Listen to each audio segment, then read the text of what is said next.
carbon neutral seems to be the buzz phrase of the moment, especially when it comes to the design and construction of new buildings, and nowhere more so than here in Melbourne, where the Pixel building has recently been completed. It's the world's first carbon neutral commercial building. Now, to find out more, we're here to have a chat to Dylan Brady, the director and architect at Studio 505. Can you tell us a little bit about what Studio 505 does and the input that you guys had into the Pixel project? Dirk Zimmerman, who's our business partner, we met working on Federation Square. I cold called David Waldron for about 4 months. David Waldron's the general manager of the Carlton United Brewery project, and he really liked all of the crazy stuff that he saw. He said there was this funny little nipple of land left over next to the cleaning store that had a right of way at the back of it that they couldn't excavate because it's only 9 metres by. And Daniel Grollo said, well, why don't we build a building on there that's a little prototype building that we make as green as we can, and we'll put our development offers in it. And I want 505 to do it. So we didn't have to do a competition for it. They just said, look, we want you to be the architects for this, which they classified as a very boring building. Construction of the Pixel building carried a $6 million price tag. Now, $1.5 million of that was used on innovation to achieve their perfect Green Star score. The facade on the outside has 2 primary functions. The first function is a scientific function. Under Green Star, there's a number of points to do with glare, daylight control, shade, views to the outside. You can't build a building with this kind of aspiration and put it on the corner of that site and make it invisible. And what's been great about the facade and the colours and the flow and all of that sort of stuff is that it's so wacky and so out there, and people are like, wow, I don't know what it is, but I really love it. Can you just give us a rundown on a few of the big ticket items inside? A lot of the technology is to do with energy and then water, right? So they're the 2 primary kind of things that we're dealing with in the building. Now, from the energy point of view, we've obviously got vertical axis wind turbines there. We also have solar panels on the roof, which is our second primary kind of energy source. We generate a lot more from our wind turbines than we do from our solar panels.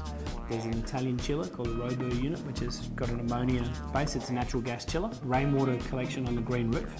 So we collect that water, we filter it, we put it into a giant tank in the ground, and then we filter it back up to potable standard so we can deliver it to the showers and to the basins and to the toilets. The water that we flush down the toilets, we only use about a 20th of the normal amount of water that you would use because we've got a vacuum toilet system. They use it in aeroplanes, they use it in boats. Why do they use it in aeroplanes and boats?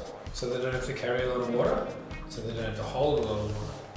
It's a technology that we should be using all over the place because for the power input and the water saving, it's a vast improvement. Am I going to notice any difference to my office surroundings?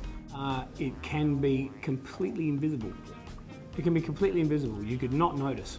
If you in particular feel cooler or warmer than the person who's next to you, you've got capacity to actually adjust your local condition in a way that you don't in a traditional office.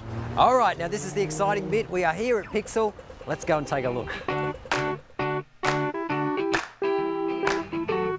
So we've heard a lot about this baby. It's the anaerobic digester. This is the vacuum generator for the vacuum toilet system.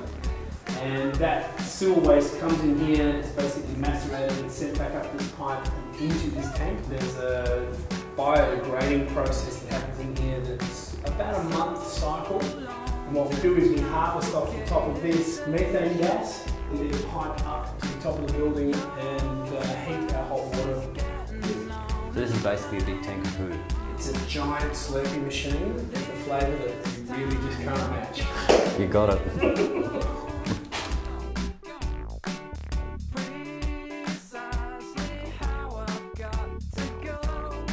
In hindsight, is there anything that you would have done differently with this project?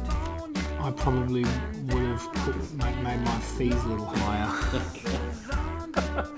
But I think that overall it's been a pretty good job.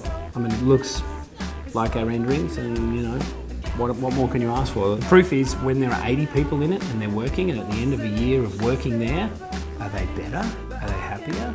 Has the work been as good, if not better, or has there been some difficulties? And it's actually going to be about the managing to understand and kind of work with the users that's going to give it a real key.